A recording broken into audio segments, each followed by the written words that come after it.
What's up, everybody, and welcome to my Monday Night Raw review. There's a lot to discuss tonight, a lot of news going on today and over the weekend when it comes to WWE, and it's going to be a lot to talk about, as including this show for Monday Night Raw, which honestly was mostly bad, but that's almost every week at this point.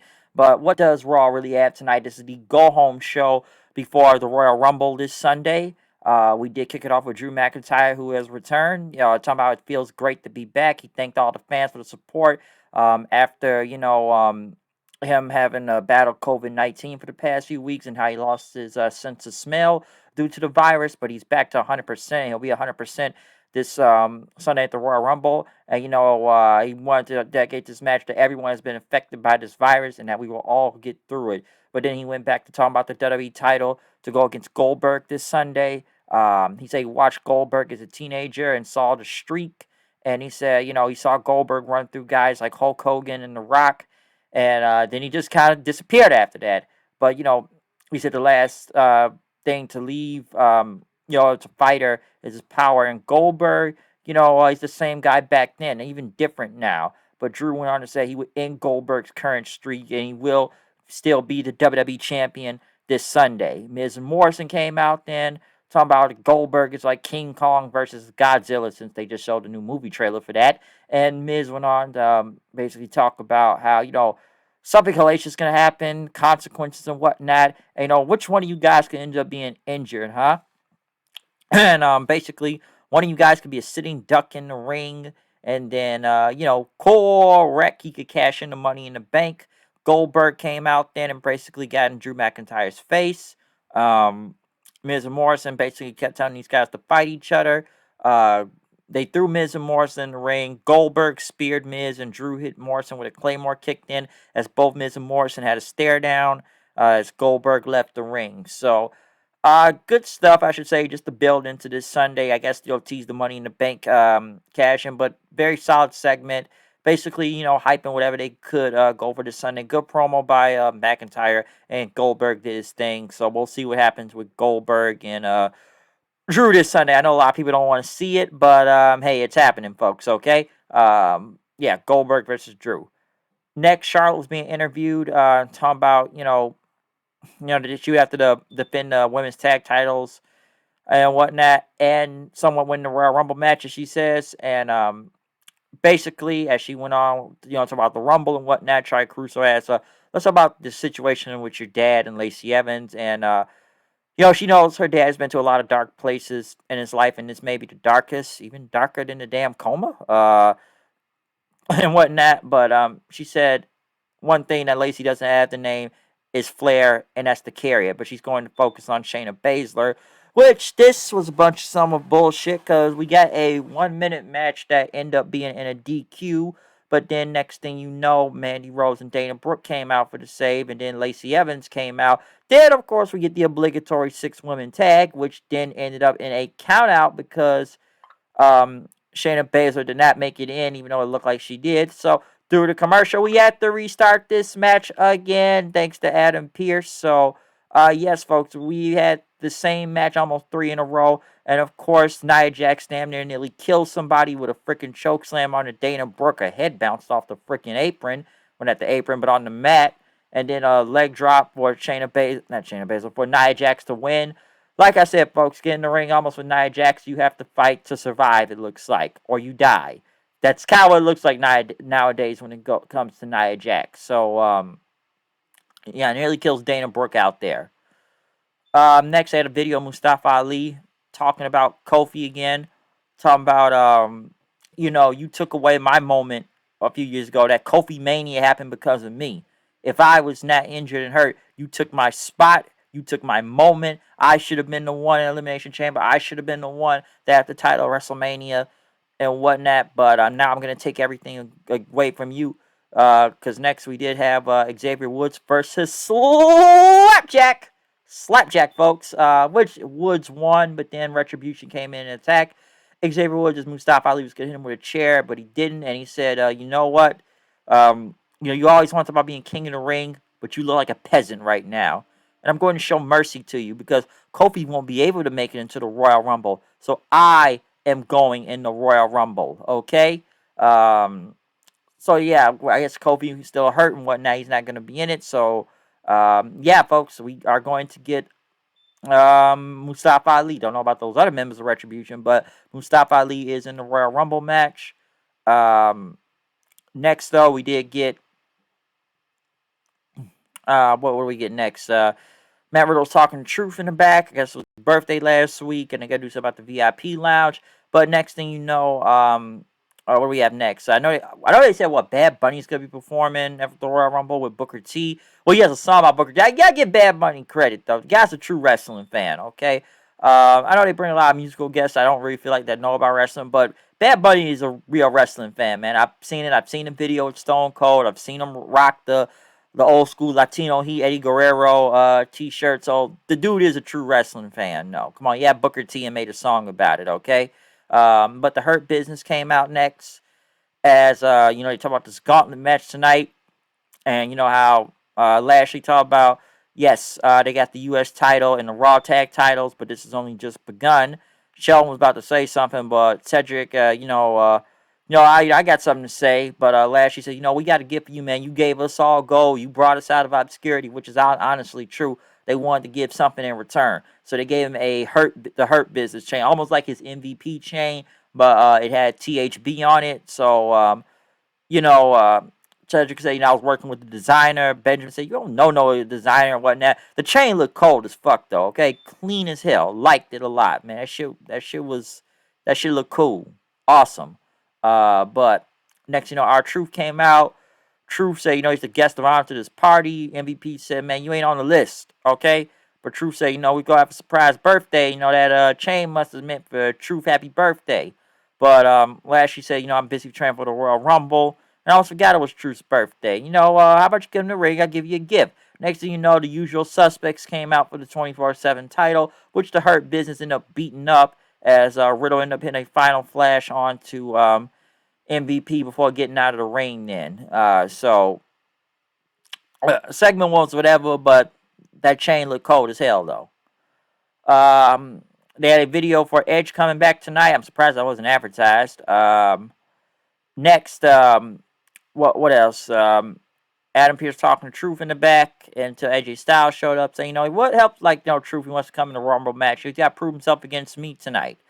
Also, they talked about yes, if you don't know the news today, I might as well get into this now.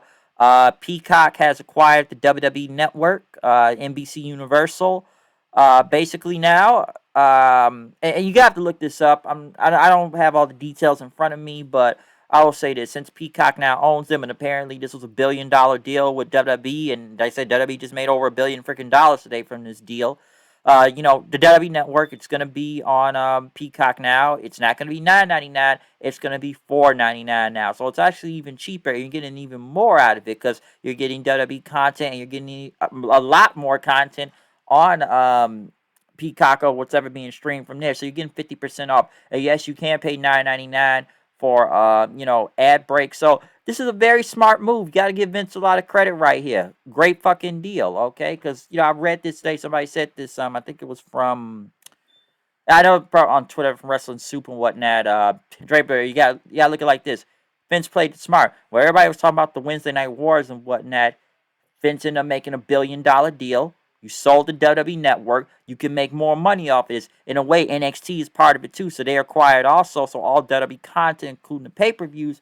So yes, even people that don't know WWE, they can accidentally, kind of stumble onto it and you watch it. So you're gonna get more viewers now. I don't know if NXT will still be on the same day. I heard about the whole NBC trying to drop the sports thing or something last week, and that NXT may be changing dates, but this is smart, though. This is really smart moving to the streaming service. Now, I don't know every detail. I don't know if the WWE Network now will cease to exist and now you have to go download Peacock, or will the app still be, intact and you'll just be paying for a cheaper price now. So it's cool that it's $4.99, then $9.99. It starts on March the 18th. So, like I said, I'm going to try to look more in the detail in it, but to what I have said, this is a great fucking deal when you look at it. So $1 billion? I ain't really got nothing bad to say about that. Hey, man, got to give it to Vince right there. Smart move. Real smart move, especially to go negotiate for that much money. $1 billion. So, Yeah, you're gonna. So like I said, a lot of new viewers can come from this, and like I said, you get more content than WWE. You get a lot of stuff on Peacock. So, like it's funny you see all those commercials all the time about Peacock and WWE. I never really thought they were end up gonna buy the whole freaking network. So that's crazy though, but hell of a deal. Sheamus went against John Morrison. Actually, a really good match, I should say too. Sheamus ended up getting the win with the white noise. But Miz came up and said, let's have a handicap match and whatnot. So, yeah, Sheamus didn't even win with the bro kick, by the way. So, yeah, we ended up doing a handicap, which was good. Sheamus's left knee was hurt, which they kept focusing on. He fought, showing heart and whatnot, but Miz and Morrison was able to get the win after Sheamus ended up hitting a bro kick on to Morrison. Miz hit the skull crushing finale for the win. So anyway, just to give Miz and Morrison their win back and whatnot, since they just lose all the freaking time on this show. So I guess I gotta get one little win. Ric Flair was teaching Lacey Evans, I guess, some moves. So Charlotte came in, told Lacey Evans to give out, and basically told Rick, Rick told her, like, just because you're a star now, that doesn't mean I have a place in this locker room. And he said if people want my advice, he's gonna give it. But Charlotte said, you spend your money on everybody other than your own family. And this was cute and everything, when she was younger, but she was taught today, like, Rick, you've gone from legend to old man now. And Charlotte, I'm not the bad guy here. Next thing you know, Lacey Evans ends up hitting Charlotte in the back of the head with a woman's right. She ended up kicking her. Rick tried to check his own kid, but Lacey Evans ended up pulling him away. So, I don't know, man. It's hard to have sympathy for Charlotte when she's kind of made Ric Flair cry and kick him out several times and, just berate him. So, like I said, who's the face here? But in this instance, you got to look at it, her as being the face, and, I guess Rick being the heel, she's trying to get him to come back. So, we'll see where this goes. But I've said in the beginning, it's like it's almost hard to have sympathy for any of them because, like, who's the heel, who's the face here when you think about it. AJ Styles went against Truth. Basically, another win for AJ, I should say. Ended up winning the calf killer. Match was okay just until the Rumble this Sunday, but yeah, AJ got the win. Alexa Bliss was at Alexa's playground in the back.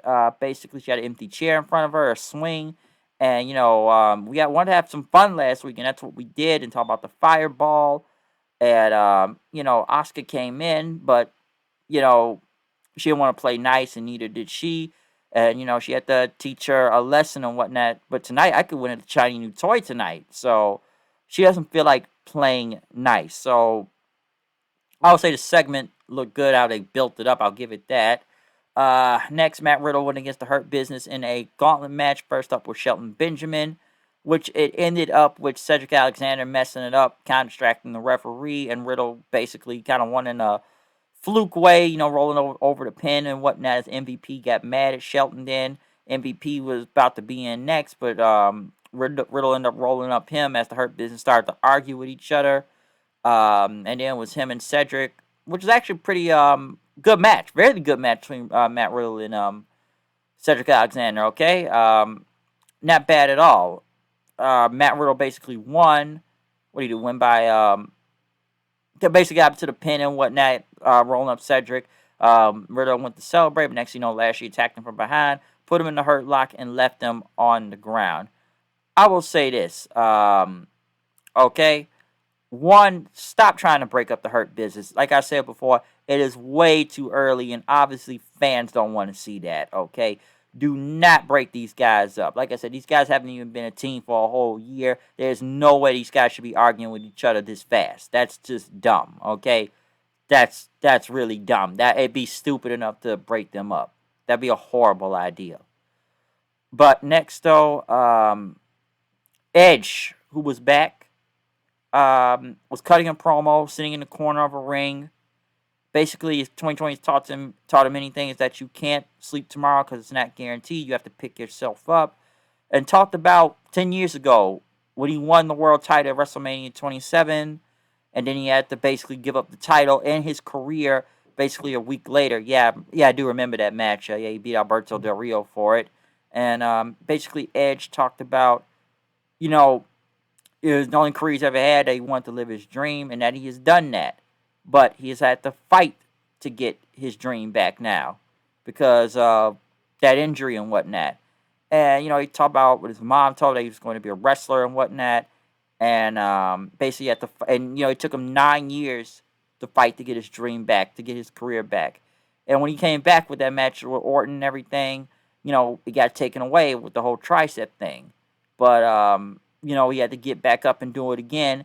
And Edge basically went on to say that he is entering the Royal Rumble. He's going to WrestleMania. He was going to main event, and he's going to get his title back that he never lost, which he never did lose the title. He had to give up the title. He never lost the title. All right? And he said he had a dream. He's going to make that dream a reality. He's going to take back what he never lost because, a world without dreamers is a world without fighters. And it's just a less magical place then. And he talked about Henry Ford saying, if you think you can or if you think you can't, you're right. Well, I think I can. And he says, I'll see you at the Rumble. So Edge basically a heavy-on favorite to win the Royal Rumble. But it's a possibility he could win for all I know. I'm not sure if he will win in that, but after that promo, it's very convincing that he will win the title. So Edge is a heavy-on favorite. I'm sure some people say they should have advertised this to know he was coming back, but this was probably one of the best things on the show was his promo. But in the main event, we got Asuka versus Alexa Bliss for the Raw Women's title. Basically, we got the three faces of Alexa Bliss. We got but Bray Wyatt version of Bliss out there, which this match ended up going to commercial, and then there was a horse in the ring all of a sudden. A lot of editing in this match.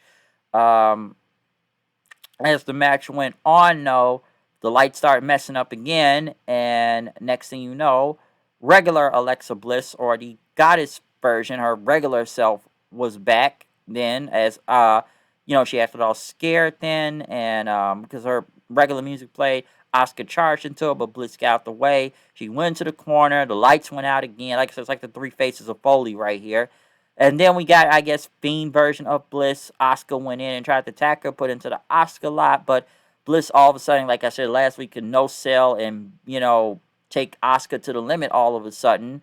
Like I said, it's like Bray Wyatt because he no-sells, but I'm trying to go with the whole gimmick thing and whatnot. But as Bliss had the mandible claw in, next thing you know, Randy Orton, who had his luchador mask off with a very burnt face, RKO'd the hell out of Alexa Bliss and saved the damn title from her winning, I should say it away when you think about it. So Orton ended up just looking down and taking her out after that. So, yes, folks, Orton, he RKO'd Alexa Bliss. I'm sure more or something like this is going to happen at the Royal Rumble this Sunday, for all I know. But I'm like, hey, RKO, well, got to get payback for that fireball. But Asuka, she still is a double champion, so she did not lose the title, folks.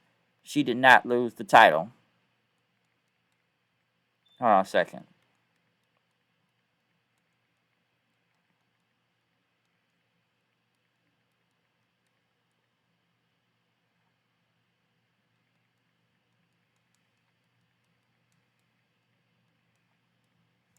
But yeah, I will say it's about Raw. Raw, in a way, up and down. Well, mostly down. But in this final build to the Rumble, all I could say I really like from this. The Edge promo, the beginning segment. I like the segment with the Hurt Business out there. A lot of segments tonight. The ending, I'm up and down on in a way. I enjoyed the RKO at the end on Bliss. The three faces of Foley or the three faces of Bliss now. I know it's very heavily edited, but I don't even know sometimes. I don't know, man. I don't know whether sure I want to like this or hate this. Sometimes I'm not even sure. A lot of people say this is the best thing on the show was the Bliss part. Yeah, I will say she has done great in her current gimmick right now. She has done, probably knocked the miles out of the park, but it's like lastly, I just thought it was silly that she could take Asuka toe to toe now. It didn't make a lot of sense to me. It did not. And like I said, just people were just praising that. But yeah, other than Raw being bad, this is the go home show before the Rumble, folks. I do want to say one thing before I go and end off this video. I would have made a separate video over the weekend, but I kind of forgot, and I just say this. I just want to give my quick little comments on the whole Undertaker interview that happened the other day with Joe Rogan. What can I really say, man? He wasn't wrong, okay? He was actually right on what he said. When he talked about the the whole locker room being soft nowadays, and that he does not watch the WWE product because he felt like it's gotten soft. And he talked about how basically from his era that men were men at the time, and he liked the old days of it. Yeah, everybody was just crusty. They had knives and guns on them. They got shit handled back then, and that nowadays that everybody just plays video games and whatnot. I will say that let me say I'm just kind of quoting the part like I said what he just said and whatnot, but I will say this that the locker rooms have changed nowadays. Okay, obviously it's going to evolve because like I said when he talked about the video games and that everybody trying to look pretty nowadays in the back, he's not wrong. And then again, he's not the only person to say this. Yes, during that time. Yeah, but as I was saying, just kind of looking at Taker's quote, as I was going to say, yeah, he's not really wrong on what he said. And like I said before, obviously locker rooms are really different from what they are from back then. Yes, at the time when he first entered, yes, a lot of people believed wrestling was more real at the time, and kayfabe was more real. That's the reason why they had to carry knives and guns because fans believed this shit that they would try to kill the heels and whatnot, so they had to find a way to defend themselves and stuff. So it is a major difference to what it was before and back then. Now, I've heard many shoot interviews, and several people talk about all the guys just doing it back nowadays just play video games. I've heard that from several legends and whatnot. I don't really think Taker is bitter on what he said. Some say he wasn't really helping the business, especially by calling the new generation of people pussies and whatnot.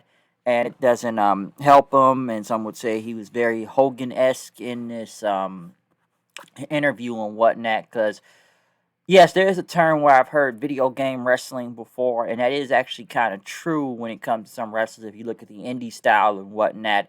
Because one thing I'm sure a lot of people said, the reason problem that is with wrestling is that there's a lot of no selling. It's like, hey, I can hit you with 50 super kicks, but you can still kick out at one. And this has to do with either both WWE or mostly AEW at this time too. Okay, because there are times where you can just hit a whole bunch of crazy moves. Or hey, I can hit you with a freaking power driver off the top rope onto some barbed wire, and you still kick out at two. I want to ask you that question: does that really make a lot of sense? Okay.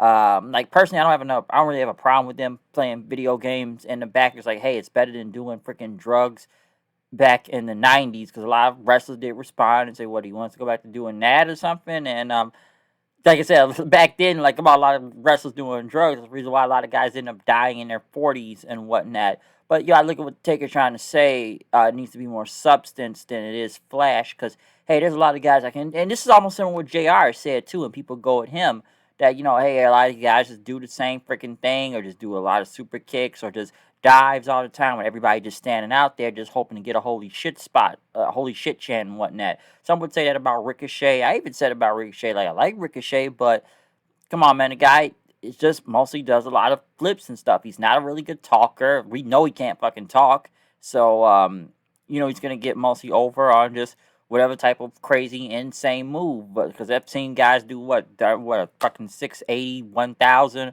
whatever flip dive and whatnot. So I can actually understand that part. And like I said before, there's no selling and whatnot. So that actually makes some sense. But like I said before, Taker was not really wrong. I saw a lot of people bury him for this interview. So like I said, I say you don't really gotta agree with it, but I'm not. And I saw like other people from Xavier Woods and Drew McIntyre and what was like Trent Beretta respond from I know he responded and whatnot from AEW and stuff. So it's not like they didn't make it. They did make a point. Also, like I said, I just never really understood why. I guess everybody just sits on the back and just plays a video game and look at their phone. I guess they kind of expected guys to go over the match, or I don't know, be in the gym, or just doing something in the locker room. But like I said, it's different from what it was back then to what it is right now. The business has evolved. Would it be for the better? On some level, yes, but on some level, still no. That hey, the business has changed. I wouldn't say for the better all the way, but it has evolved. Okay, it has evolved. There's some good and there's some bad to it. But yeah, I just wanted to say a few words because I meant to the other day, but I forgot. But I was, I'm gonna say a little something on what he said though. But I didn't think it was gonna get that much backlash. But at the same time, Undertaker's been in this business for over 30 something years, and he even talked about how a lot of guys, they don't listen to the legends in the back. I guess that people trying to produce the match and everything. So it's not like he doesn't know what the fuck he's talking about. It's like I said with JR. We've seen him criticizing Barry Shaw on AEW all the time. Like, he knows what he's talking about. He's been in this business for a whole bunch of years. I even said it before, like an AEW video. Who are you going to listen to? The guy that's been in the business and know what the fuck he's talking about, that has damn near done everything? Or are you going to listen to some fucking cameraman guy that was, like I said, the Young Bucks cameraman for 10 years? For 10 years because he was their high school friend, and the reason why he has a job because he's their friend, and now he got kicked off the damn show because he wanted to bitch about JR. Think about that for a second. But like I said, even Taker knew they was gonna get backlash from it, but like I said, it's very different from how he came in to what it is right now. Okay, it's two different things. So yeah, the business, like I said, the business has changed. But I don't know. Tell me what you think about the whole Undertaker, interview with Joe Rogan. I said it's a very enjoyable interview, but that part really just I saw must have pissed a lot of people off. Okay, it really must have did. So I'm just kind of going to what I saw from it. I did listen to it, so it was a very interesting interview.